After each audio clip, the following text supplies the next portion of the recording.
Assalamualaikum warahmatullahi wabarakatuh.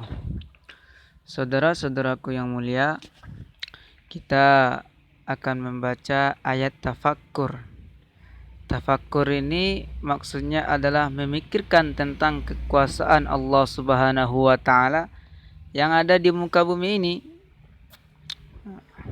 agar iman kita ini lebih kuat lagi, amal kita ini lebih kuat lagi, dan amal kita ini dilandasi dengan keyakinan atas janji-janjinya Allah Subhanahu wa taala melalui baginda Nabi sallallahu alaihi wasallam. Ini bisa kita dapatkan salah satunya dengan tafakkur. Kita pikirkan tentang kekuasaan Allah. Allah membuat langit, bumi. Kita baca dulu ayatnya, nanti baru kita terangkan. Bismillahirrahmanirrahim. إن في خلق السماوات والأرض واختلاف الليل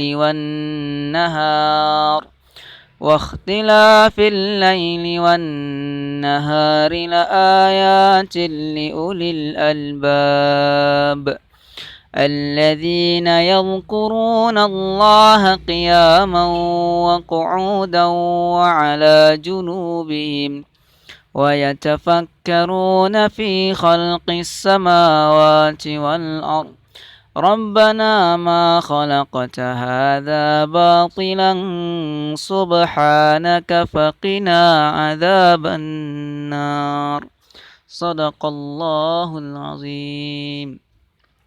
Saudara-saudaraku yang mulia, Allah Subhanahu wa taala berfirman, Inna fi khalqis samawati wal ardi wa ikhtilafil laili wan nahari la ayatin liulil albab. Sesungguhnya di dalam penciptaan langit, bumi, dan silih bergantinya siang dan malam, sungguh itu adalah ayat bagi orang yang mempunyai akal. Allah Subhanahu wa taala berfirman di dalam surat Al-Baqarah ayat 90. Ini maksudnya adalah bagi orang-orang yang mempunyai akal yang sempurna. Akal yang sempurna ini hakikatnya dimiliki oleh orang yang beriman. Sedangkan orang-orang kafir, akal mereka itu tidak sempurna. Walaupun kayak zahirnya itu mereka tuh pintar, sebagian daripada orang-orang Islam, tapi hakikatnya mereka hanyalah binatang. Karena Allah Subhanahu wa taala berfirman, ulaika kal an'ami bal hum adall. Jadi orang-orang kafir tuh seperti binatang ternak, malah mereka tuh lebih sesat lagi. Karena hakikatnya manusia itu adalah hayawanun natiq, hewan yang bisa berbicara. Jadi kita sama hewan tuh ya sama aja. Cuman yang membedakan kita dengan mereka adalah iman kita, agama kita. Manusia mempunyai aturan. Aturannya sholat, beriman, punya agama, tidak boleh mencuri, tidak boleh saling membunuh. Kalau hewan enggak, hukum rimba. Punya temannya dimakan. Yang lebih lemah daripada dia ditindas, jadikan makanannya. Bininya ganti-ganti. Mana nampak binatang lain, dihimbat sama dia. Kalau manusia enggak ada aturannya, orang-orang Islam, orang yang beragama Islam. Istrinya baru boleh dipakai, dipandang. Istrinya orang lain enggak boleh. Itu bedanya orang Islam sama orang kafir. Orang kafir sembarang, mereka enggak punya agama. Makanya dikatakan ulaika kal an'am, seperti binatang mereka itu. Maka dengan agama inilah manusia ini bisa mulia. Manusia ini bisa beda derajatnya dengan binatang. Yang membedakan kita dengan binatangnya agama ini. Maka Allah berfirman dalam ayat ini, sesungguhnya semua tadi, yaitu bersilih gantinya siang dan malam, dalam penciptaannya langit. Nah, siang malam tuh berganti terus.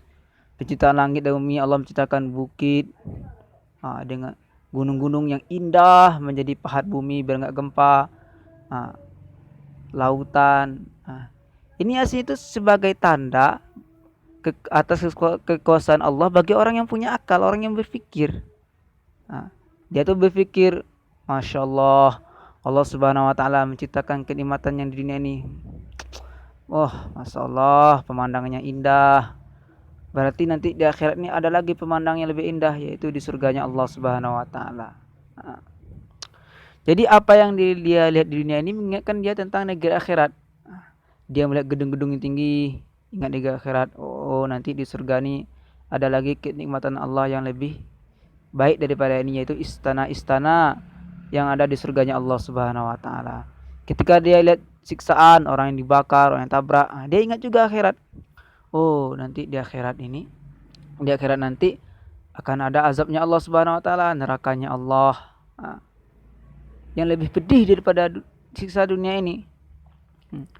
Ada orang tuh disiksa di neraka. Siksa yang paling ringan tuh ya pakai sendal. Yang pakai itu kedua kakinya, tapi saking panasnya neraka itu kepalanya itu mendidih. Saking panasnya itu, otaknya itu mendidih. Nah, jadi apa yang dia lihat tuh dia ingat kepada Allah, lihat tetangganya ingat Allah, temannya ingat Allah. Jadi akhirnya itu dia tuh malu untuk bermaksiat kepada Allah Subhanahu Wa Taala. Nah, inilah keuntungnya orang yang bertafakur, orang yang memikirkan tentang kekuasaan Allah.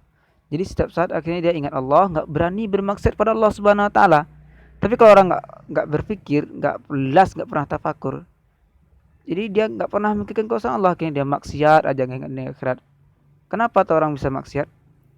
Karena dia tuh nggak merasa dia tuh punya dilihat oleh Allah.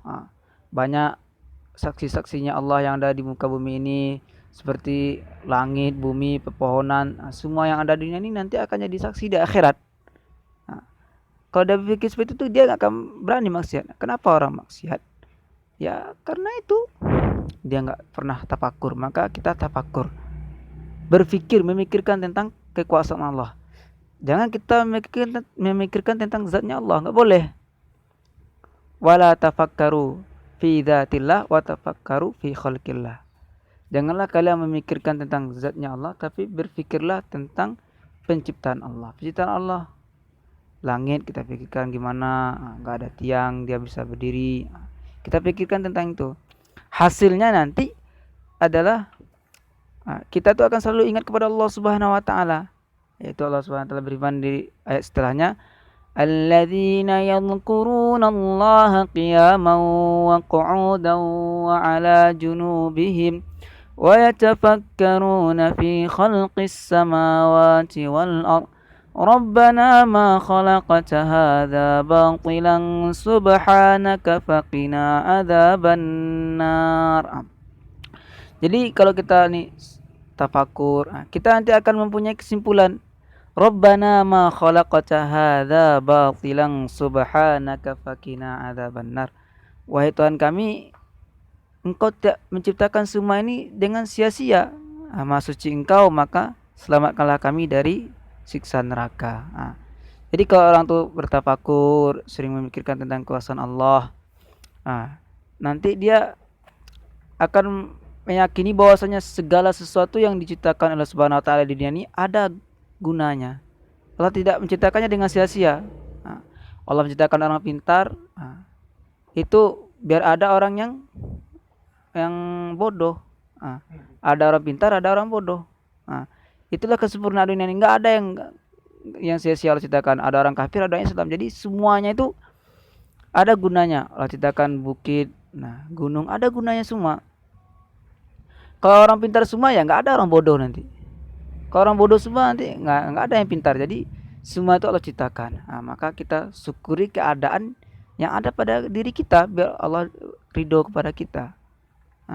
Kalau orang tuh sering tafakur maka hidupnya tuh enak. Saya memikirkan tentang kuasa Allah. Nggak ngersuloh, nggak marah-marah, nyalakan sana, nyalakan sini, nggak terima dengan takdir Allah. Kalau orang tuh tafakur dia tuh akan meyakini semuanya adalah ciptaan Allah. Kalau saya jadi miskin ya berarti ya ini yang terbaik. Nah, teman saya yang kaya, kalau saya kalau orang dunia ini kaya semua ya nggak ada yang miskin nantilah. Nah, jadi semua itu dia tuh meyakini ma khalaqata hadzal batila ya Allah. Segala yang terjadi pada saya ini nggak ada yang sia-sia ya Allah. Diuji oleh Allah, ini pasti ada hikmahnya nih. Nah, diuji sakit pasti ada hikmahnya. Ini untuk mengampuni dosa-dosaku. Nah, kalau diuji dengan sehat, alhamdulillah ini berarti ini saya lebih kuat lagi ibadah. Nah, biar saya ini bisa lebih syukur lagi. Dikasih makan, syukur alhamdulillah. Saya makan bisa syukur. Nah, bisa mensyukuri nikmatnya Allah. Kalau nggak dikasih makan ya alhamdulillah saya bisa sabar menahan lapar. Nah, karena sabar dan syukur ini pahalanya besar. Maka kita sering bertafakur. Kesempatan kita tafakur nih di dunia ini. Mikirkan tentang kesan Allah, yakin dengan janji-janji Allah. Sedangkan di akhirat nanti nggak ada guna lagi tafakur itu di akhirat. Karena di akhirat udah tampak semua, nggak perlu lagi pikir-pikir. Siksa dan nampak, kenikmatan dan nampak, apa lagi yang mau dipikirkan?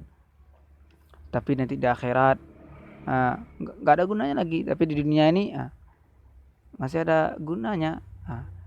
Akan menguatkan iman kita. Sehingga kalau kita tafakur, amalan kita tuh dilandasi dengan keyakinan kepada Allah. Enggak amal tuh ya rutinitas. Enggak bagus amalan kayak gitu tuh. Ya tuh sholat nih. Artinya ini puasa, zakat, enggak ada keyakinan kepada Allah. Tapi kalau orang dilandasi dengan keyakinan, jadi pahalanya itu ada nilainya, nanti amalannya itu ada nilainya dengan pahalanya Allah Subhanahu wa taala. Walaupun amalan tanpa itu enggak terlalu yakin ya, insya Allah ya ada nilainya juga. Cuma nanti kurang nilainya. Nanti kalau ada ujian dikit ya dia nggak berhenti amal karena nggak yakin.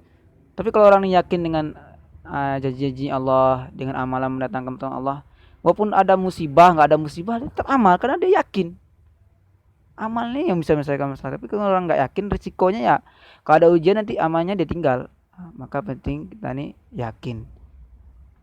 Nah, ya salah satu dengan yakinnya yaitu kita dengan tafakur, berpikir tentang kekuasaan Allah. Allah menciptakan orang bodoh, orang alim, orang jahat, orang baik. Kita pikir semua ada hikmahnya ya Allah. Jadi kalau saya yang terbaik ya Allah. Kita selalu berdoa. Wassalamualaikum warahmatullahi wabarakatuh.